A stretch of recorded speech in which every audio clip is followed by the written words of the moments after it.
คนเนาะตัวนี้ก็มากับสาวโสดทุกคนเนาะแต่ว่าลมแห้งจักหน่อยทุกคนวันนี้เนาะสบายดีหน่อยสบายดีเนาะก่อนอื่นขออนุญาตถามสื่อที่สิ่งจังไดเนาะสื่อลุงอายุจักปีเลย22อายุ22ปีทุกคนเนาะอายุ22ปีเคยแต่งงานมาแล้วบ่มีลูกกันจักคนคนเดียวเดียวคือน้องนี่เป็นทางหรือว่าเป็นหมายน้องล่ะเอ้าจะเลิกกับสามีอะไรจ้ะเป็นห้าปากันแมันบ่เลยก็คือเป็นทางเนาะจะปีเรียนน้องล่ะเป็นทางมันนี่2 ปีบ่ได้เป็นยังไงในการเลิกลากันนี่ตัดขาดกันสักแน่บ่จังว่าคิดกันและแยกกันอยู่ซื่อๆบ่แม่นเนาะโอเคเดี๋ยวเนาะก็คือเป็นโสดมา2 ปีเนาะว่าไงกันเนาะเลย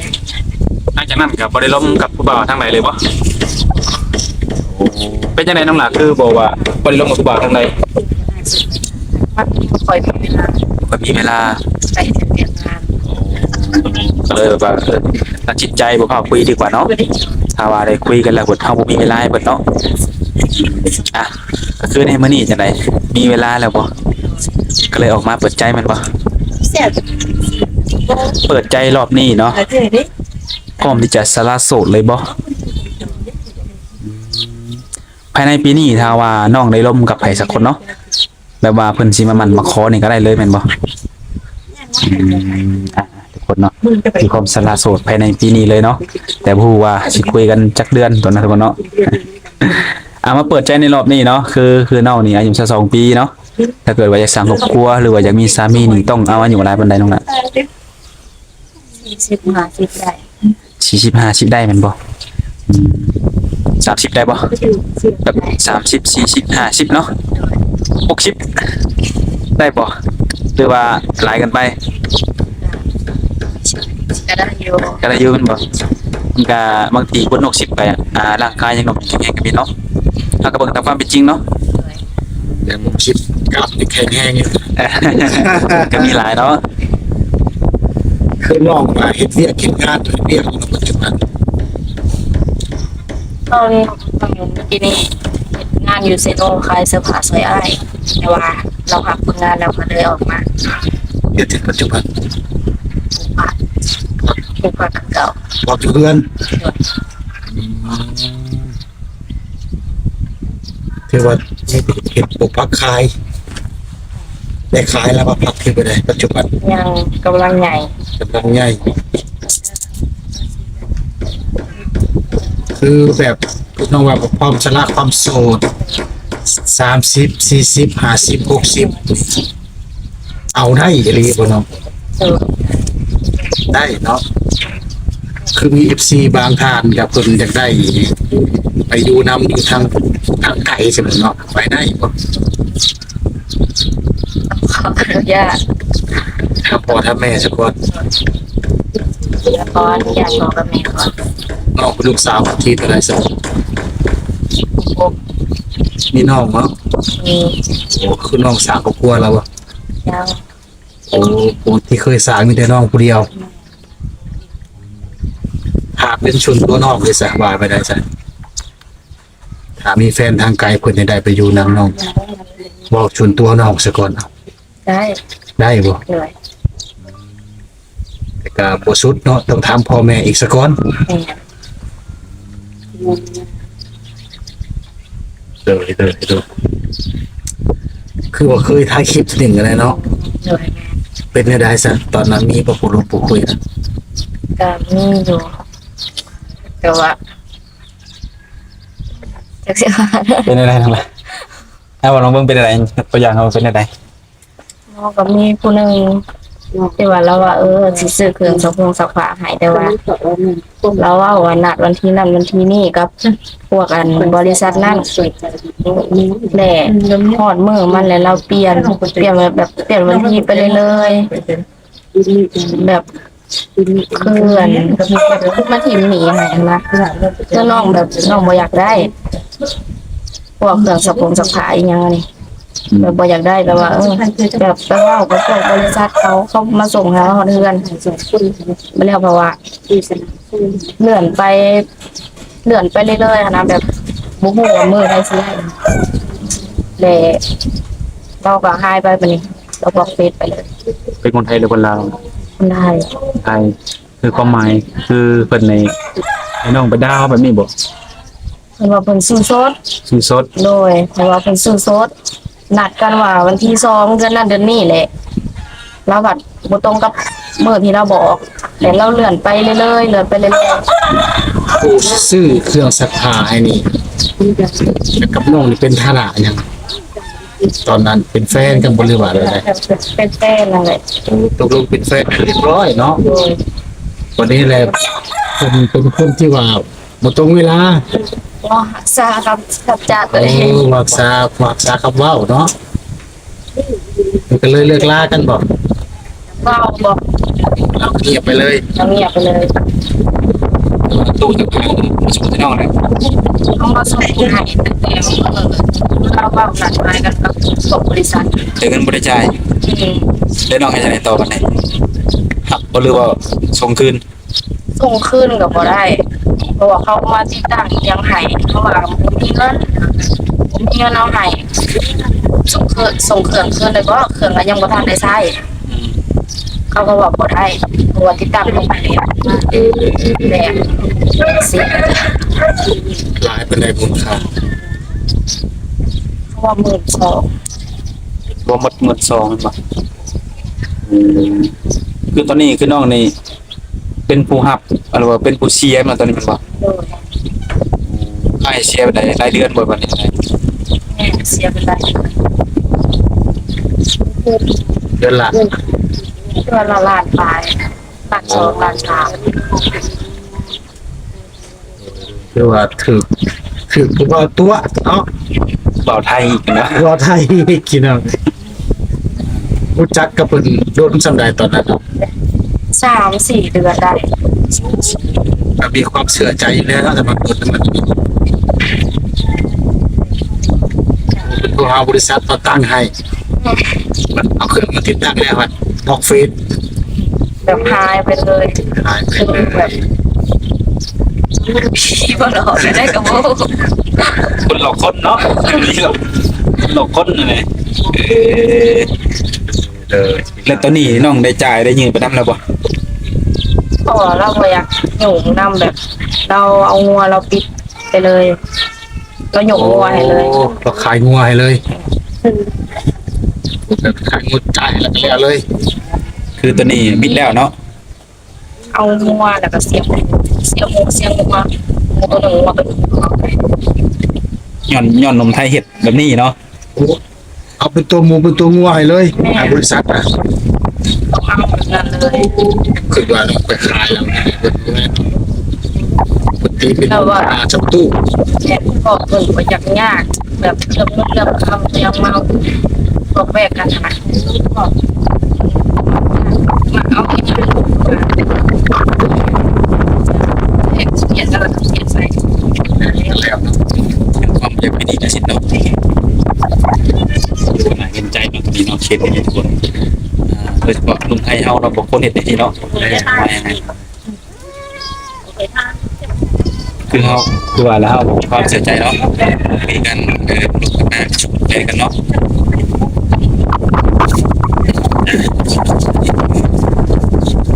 แต่ว่าในมื้อนี้น้องออกมาเปิดใจถ้าเกิดว่าพี่ฉันลุงไทยอีกเขามาจีบน้องนี่น้องยังสิคุยอีกบ่กับลุงไทย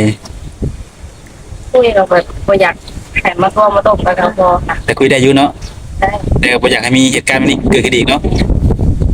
ที่ได้นอกจากสิจากเหตุการณ์แบบนี้อีกเลยน้องเชื่อใจคนง่ายโอ้โดนได้ เห็นว่าเสียใจง่ายแบบเกินรู้จักกันมาหลายเดือนแล้วเนาะก็บ่แม่นว่าสิอยากหับเอาดอกเอาเครื่องซักผ้า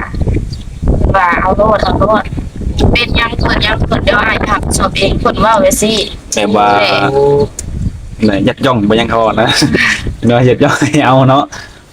เป็นบริษัทดูลาวเฮานี่เนาะมาส่งไงเนาะ สั่งหมุกทหาร โ ของไทยอีกมาจากไทยอีก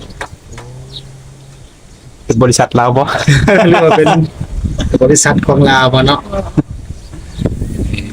เอาซะเป็นบทเรียนเนาะบ่สิลัดเนาะ โดย ถ้าเอาเปิดใจรอบนี้ถ้ามีคุดคุย เป็นทางฝั่งไทยอีกทั้งหมดเนาะถ้าเอามีหันนะครับก็ต้องมีสติต้องสิลัดเนาะโดนเอาเสียคนทางในการว่าแบบนี้ฮะเอาเป็นเงินจะว่าใครมาเนาะว่าสิลัด เอาที เอา เนาะ ซื้อเองเอาอะนะ สีแน่นอนกว่าเนาะไงกันเนาะ โดยแบบนี้ก็เขาเป็นหนี้ เป็นนี่เป็นสิเบิดคือของในเฮือนนั่นแหละบัดนั้น แม่ พอเราเป็นคนมักง่ายเนาะอีพอเนาะอยากเป็นมีสิทธิ์มีชัดเลี้ยงก็ยกให้เลยมันบ่ กันบ่มักแล้วก็บ่ซื้อให้แล้วก็แล้วก็บ่ได้ว่าหยังเนาะกันบ่มักกันบ่ซื้อให้แล้วก็บ่ได้อยากได้โอ้แต่เพิ่นเสนอให้ จะได้แบบคือบังคับกันนะ สุดท้ายก็เฮาเป็นคนจ่ายเพิ่นเป็นคนให้เฮาเป็นคนจ่าย ยันยันเป็นของเราเองนะเบิ่งเด้ เป็นของเราเองนะครับ เนาะอย่างของเราเองได้อืมเสนอยัดย่องให้เอานี่นะ กันยังกันแล้วแต่ ใน เนาะ ช่วงนั้นร่วมกันนี่เพิ่นเคยมาหาน้องอยู่บ่เลย เคย แต่โทรร่วมกันเนาะก็บอกเฟซเงียบไปเลยเอาซะโอเคพี่น้องเอ้ยเนาะที่ว่ามื้อนี้ก็คือสาวลุ่มเพิ่นก็ได้ออกมาเปิดคลิปอีกเนาะบ่าวศิลัด โดนคิดว่าเปิดโอกาสให้ไปอีกเนาะ แม่นหวังว่าสิมีหนุ่มโสดที่ว่าจะเป็นเคยลาวมันแหละพี่น้องเอ้ยเนาะที่ว่าเป็นสเปคกับสาวลุ่มเพิ่นก็ลองเปิดใจ คุยลองเบิ่งเนาะบ่าวศิลัด โดนแล้วน้องนี่มาเปิดใจแล้วมีสเปคของตัวเองอยู่บ่เนี่ยว่ามักผู้ชายแบบใดหน้าตาแบบใดนิสัยแบบใดจังซี่นะ ก็คือแบบบ่ใจฮ้อนบ่กินเหล้าบ่สูบยา บ่ใจฮ้อนบ่กินเหล้าบ่สูบยา สิอ้วนสิตุยสิจ่อยสิสูงสิเตี้ยกะทำได้เบิด ยกเว้นแต่พวก ใจฮ้อน กินเหล้าสูบยาเนาะบ่ได้เลยแม่นบ่ตัวอื่นเรื่องนั้นน้องน้ำตาเจ้าสิตุ้ยสิเตี้ยจุงหยังก็แล้วแต่ตัวน่ะค่อยคุยได้เพิ่นเนาะทุกคนเนาะนี่คือตามที่น้องต้องการแบบว่าคนที่จะมาเป็นสามีเฮาเนาะเพิ่นก็เคยเป็นบ่ห่างบ่หมายนี่ก็ได้บ่ จำไม่ได้ ได้เนาะแต่ตัวน้องเองนี่แหละนิสัยใจคอลูกน้องเป็นคนยังไงจ้ะ กินน้อยใจ คิดน้อยใจคิดน้อยใจเลยล่ะ แบบเวลาเครียดอะค่ะมักเงียบ เงียบ กิน บ่ แล้วคอยมาเว้ากัน ว่าสิให้สิว่าหยังก็แต่จะบ่บอกมันบ่จะเงียบไว้มันบ่ แม่ แต่พอปรับอารมณ์ได้จังค่อยไปคุยกันในนี้อืมคือน้องมีลูกคนหนึ่งอายุจะปีแล้วน้อง ปีป้ายแล้ว ปีปลาย ปี6 เดือน 7 เดือน ยังกินนมอยู่เลยเนาะคือทุกมื้อสายรายได้รายจ่ายน้องไปมาจากไส เดือนนี้แล้วกันน้ำแม่ มีน้ำแม่ก่อนบ่ น้ำพอน้ำแม่ก่อน พ่อแม่เพิ่นเฮ็ดเวียกหยังธุรกิจหยัง ปลูกผักคล้ายผักน้ำเพิ่นนั่นแหละ โอ้รายได้จากการขายผักบ่ได้ให้เฮ็ดนาอยู่บ่แต่ละปีก็ เฮ็ด เฮ็ดอยู่เนาะพ่อนะบ่พาเฮ็ดอายุหลายปานใดตามพ่อ 16 50กว่าแล้วทุกคนเนาะก็ถือว่าอายุกับเพิ่นหลายพอสมควรเนาะเดี๋ยวแต่ถ้าว่าคือน้องมาเปิดใจจังซี่นะแบบว่าเพิ่นอยากมาหาน้องอยู่เรือนอยู่ซ่านนะต้องสิให้มาบ่มาได้บ่ช่วงนี้น้องก็บ่ได้ไปเฮ็ดงานทางไหนเนาะถ้าเกิดว่าได้ร่วมกับไผสักคนเนาะบ่ว่าสิเป็นหนุ่มไทยหรือหนุ่มลาวนะถ้าน้องได้คบหากันกับเพิ่นนี่น้องสิเบิ่งใจกับเพิ่นดนบ่ ก็บ่เกินปีอ่ะ บ่เกินปีบ่หรืออาจจะบ่ฮอดปีด้วยซ้ำบ่ โดย ถ้าน้องเบิ่งผู้ชายน้องจะเบิ่งแบบใดน้องจะสิรู้ว่าเพิ่นโอเคนิสัยดีพี่นะ จะแบบเบิ่งคารมของเพิ่น คารม โดยแต่ว่าเพิ่นแซดถามนั่นถามนี่ก็ตอบไปแต่ถ้าว่าแบบเรื่องบ่เป็นแล้วตอบก็จุกจิกถามนี่ค่ะคือบ่มักเลยแล้วนะ บ่มักเลยแม่นบ่ โดย ผู้ชายจุกจิกจุกจิกเนาะคือบ่มักเนาะอืม การที่เฮาสิไว้ใจเชื่อใจแล้วมันใจในตัวผู้ชายคือเบิ่งในการอบรมแมันบ่คำเว้าคำจาหรือว่าการกระทำบ่ถ้าได้คุยกันมาถ้าได้ร่วมกันการกระทำต้องมานํบ่อืมโดยคนเนาะ เลือกผู้บ่าวในเลือกที่การกระทำพี่น้องเนาะเหตุใดคุณโสดเขาจะกระทำถึงใจสาวลูกบัดพฤติกรรมเนี่ยใดเรียกว่าบ่มักคนกินเหล้าสูบยาคนเตี้ยคนสูงนี่ครับได้ โดย เป็นพอห้างพอหมายก็ครับได้เนาะ อย่าติดบ่เอานะ ฮะ อย่าติดมา เมียติดบ่ เอานะ โอ้เมียติดแน่นอนเลยพี่น้องเป็นแบบนี้เนาะเคยเจออยู่บ่น้องแบบนี้ก็ บ่เคย เคยเนาะ จะบอกไว้ก่อน แม่บอกไว้ก่อน บอกฝากไว้เนาะ เผื่อมันมี เชื่อมันมีเนาะ เผื่อมันมีซ่อนเข้ามา โดย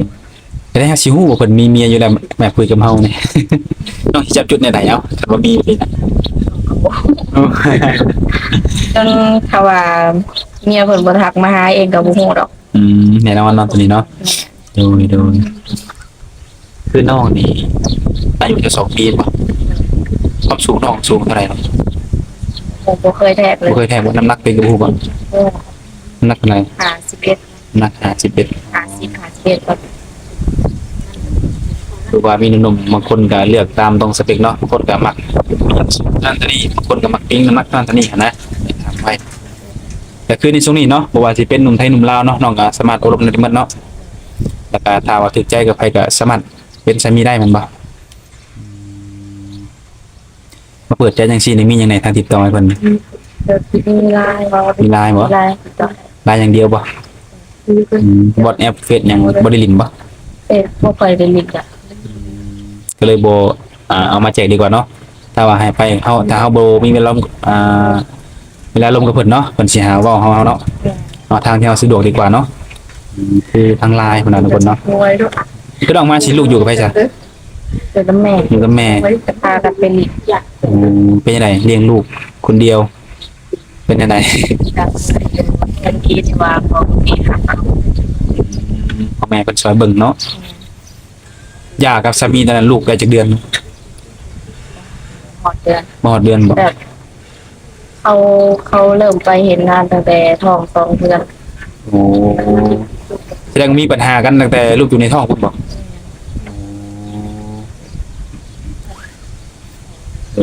ก็เลยตัดสินใจแบบจะได้ไปติดผู้สาวบ่อาจจะแม่น